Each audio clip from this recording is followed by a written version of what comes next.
Hello student, कैसे हैं आप लोग। उम्मीद करते हैं मेरे प्यारे बच्चे बहुत अच्छे होंगे आप लोग।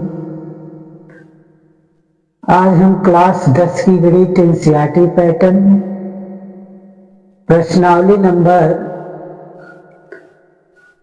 2.2 प्रश्न नंबर दूसरा मेरे प्यारे बच्चे देखेंगे। ठीक है, क्या लिखा गया क्वेश्चन मेरे प्यारे बाबू लोग ध्यान दीजिए। दिया है एक द्विघात बहुपद ज्ञात कीजिए जिसके शून्यांकों का योग तथा गुणनफल क्रमशः दी गई संख्या है। 1/4 -1 ऐसे करके 6 क्वेश्चन आपका दिया है। इसे सॉल्व कैसे करेंगे मेरे प्यारे बाबू लोग, ध्यान देंगे तभी समझ आएगा, नहीं तो समझ नहीं आएगा। ठीक है ना, ध्यान से देखो क्या बात कर रहे हो। चलो बोर्ड पर ध्यान दो। इसको देखो क्या दिया है, द्विघात समीकरण के अनुसार आपको हल करना है। ठीक है ना, तो यहां क्या है, पहला सवाल जब सॉल्व करेंगे तो यहां क्वेश्चन पहले नोट करेंगे।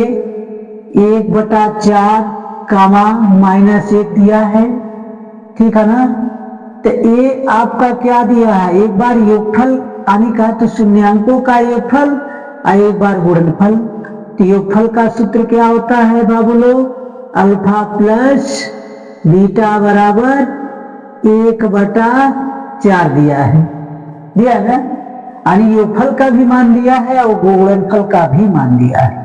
और दूसरा क्या होता है, गुणनफल में अल्फा इंटू बीटा बराबर -1 होता है। अब एक द्विघात समीकरण का सूत्र क्या होता है, यहां लिखेंगे द्विघात।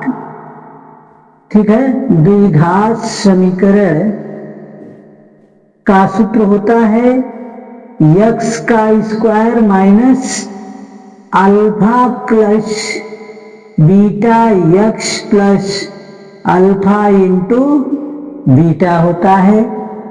समझ आ गया बाबू लोग। इसी फार्मूले पर एक पूरे सवाल को सॉल्व करना है। इसे कैसे सॉल्व करेंगे, x स्क्वायर को आप सेम ऐसे उतार देंगे। अब माइनस के अल्फा प्लस बीटा का मान क्या दिया है, 1/4 लिखेंगे। उसके बाद x प्लस का लिखेंगे, अल्फा इंटू बीटा का मान -1 दिया है। अब यहाँ क्या लिखेंगे, ध्यान देंगे, x स्क्वायर माइनस x/4 -1, ठीक है ना, बराबर 0। आप पूरे समीकरण में 4 से गुणा करेंगे तो लिखेंगे पूरे समीकरण में 4 से गुणा करने पर, ठीक है ना, तो इसका मल्टीप्लाई इसमें भी करेंगे तो 4x स्क्वायर माइनस x और माइनस के 4 बराबर के 0। आपका यही राइट आंसर है बाबू लोग, ध्यान दो। अब इसका अगला क्वेश्चन देखो बाबू लोग, यहाँ क्या दिया है, दूसरा क्वेश्चन दिया है कि √2, 1/3 तानी एक योगफल यानी अल्फा प्लस बीटा का मान क्या दिया है, √2 दिया है। अल्फा इंटू बीटा का मान क्या दिया है, 1/3 दिया ना। तो ये फार्मूला लगाएंगे, ये वाला, तो ये फार्मूला बाबू लोग लगाएंगे। तो यहाँ क्या दिया है, x का वर्ग minus alpha plus beta x minus alpha into beta बराबर 0। ये आपका द्विघात बहुपद का सूत्र है।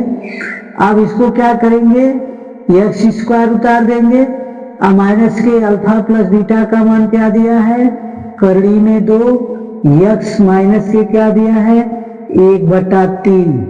ठीक है ना, अब यहाँ लिखेंगे पूरे समीकरण में। ठीक, ध्यान से देखिए, पूरे समीकरण में 3 से गुणा करने पर, तो गुणा करेंगे 3 से तो यहाँ 3x स्क्वायर होगा, यहाँ माइनस के 3 √2x होगा, माइनस के 1 बराबर 0, ये आपका क्या है, राइट आंसर है। बाबू लोग समझ आ गया ना? बोर्ड पर आप लोग ध्यान दीजिए अच्छे से, आप लोग ध्यान नहीं दे रहे हैं, बोर्ड पर ध्यान दो, ठीक है ना, तब समझ आएगा। क्या बात कर रहे हो जी, ध्यान दो बोर्ड पर। अब यहाँ देखिए तीसरा क्वेश्चन क्या दिया है, तीसरा क्वेश्चन आपका दिया है 0 कामा √5 तानिए के फल का सूत्र का होता अल्फा प्लस बीटा बराबर 0 दिया है और अल्फा इंटू बीटा बराबर करड़ी में 5 दिया है, ठीक है ना। तो यही सूत्र लगेगा, तो यहाँ लिखेंगे x square minus alpha plus beta x minus alpha into beta, ठीक है ना। इसी फार्मूले पर आपको फिर रखना है, तो एक्स स्क्वायर उतार देंगे, माइनस अल्फा, बीटा का मान क्या दिया है, 0 दिया है, यहाँ पे एक्स लिख देंगे, माइनस अल्फा इंटू बीटा का मान करड़ी में 5 दिया है। अब यहाँ क्या करेंगे, एक्स स्क्वायर माइनस के 0 माइनस, अब यहाँ देखिए माइनस नहीं रहेगा, सूत्र में प्लस रहे, ठीक है ना। देखिए यहाँ सूत्र में प्लस है, यहाँ सूत्र में प्लस है ना, तो ये भी प्लस है होगा, तो ये भी प्लस होगा, ये भी प्लस होगा, ये भी प्लस है, ये भी प्लस है आपका, ध्यान दीजिएगा, यहाँ थोड़ा सा मिस्टेक हो गया था। अब यहाँ गुणा करेंगे तो ये भी प्लस हो जाएगा, √5 बराबर 0, तो यहाँ का लिखिए इसका राइट आंसर हो जाएगा एक्स स्क्वायर प्लस करड़ी में 5 बराबर 0, ये आपका राइट आंसर। बाबू लोग समझ गए, समझ गए कि नहीं, बताओ, आप बताइए, समझ आ गया, कोई दिक्कत नहीं है आपको, और आप लोग को समझ आ गया, मेरे बाबू लोग ध्यान देंगे वीडियो पर, ठीक है ना। इसका अगला क्वेश्चन अब देखते हैं। देखिए बाबू लोग तीसरा क्वेश्चन हो गया, आप चौथा क्वेश्चन देखेंगे, इसका ध्यान देंगे। चौथा क्वेश्चन देखो क्या है, यहाँ सॉल्व करेंगे चौथा क्वेश्चन को। यहाँ दिया है 1 कामा 1 दिया है, यहाँ का लिखेंगे अल्फा प्लस बीटा बराबर 1, अल्फा इंटू बीटा बराबर 1 दिया ना। अब द्विघात समीकरण का सूत्र भी बताएं आप लोग को, द्विघात समीकरण का सूत्र क्या होता है, ध्यान दीजिएगा, x square minus alpha plus beta plus के अल्फा इंटू बीटा, ठीक है ना। इसी फार्मूले बाबू लोग लगाएंगे, ध्यान से देखेंगे। देखिए एक्स स्क्वायर को सेम ऐसे उतार देंगे, माइनस अल्फा प्लस बीटा का मान 1 है, 1 लिखेंगे, एक्स प्लस क्या लिखेंगे 1 बराबर के 0, अब क्या हो जाएगा right answer, x square minus x plus 1, यही आपका राइट आंसर है। बाबू लोग ध्यान से देख लीजिए, समझ आ गया ना, आप लोग को समझ आ गया, किसी को दिक्कत तो नहीं है। चलिए अगला क्वेश्चन देखा जाए।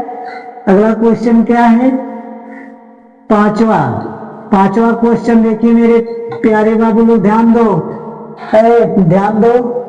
यहाँ दिया है माइनस के 1/4 कामा क्या दिया है 1/4, अल्फा प्लस बीटा बराबर माइनस के 1/4 अल्फा इंटू बीटा बराबर 1/4।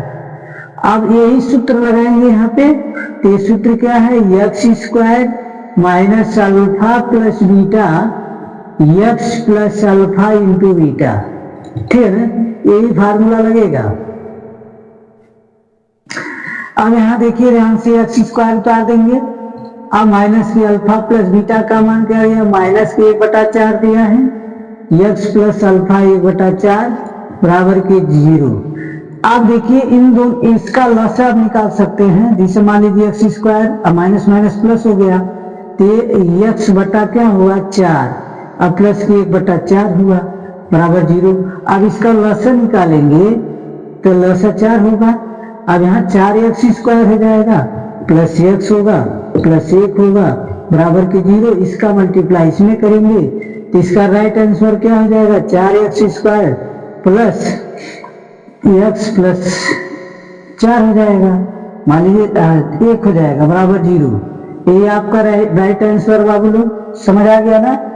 अब ये देखिए लास्ट क्वेश्चन क्या दिया है, छठवां क्वेश्चन ये दिया है 4,4 1। तो अल्फा प्लस बीटा का मान क्या दिया है, 4 दिया है।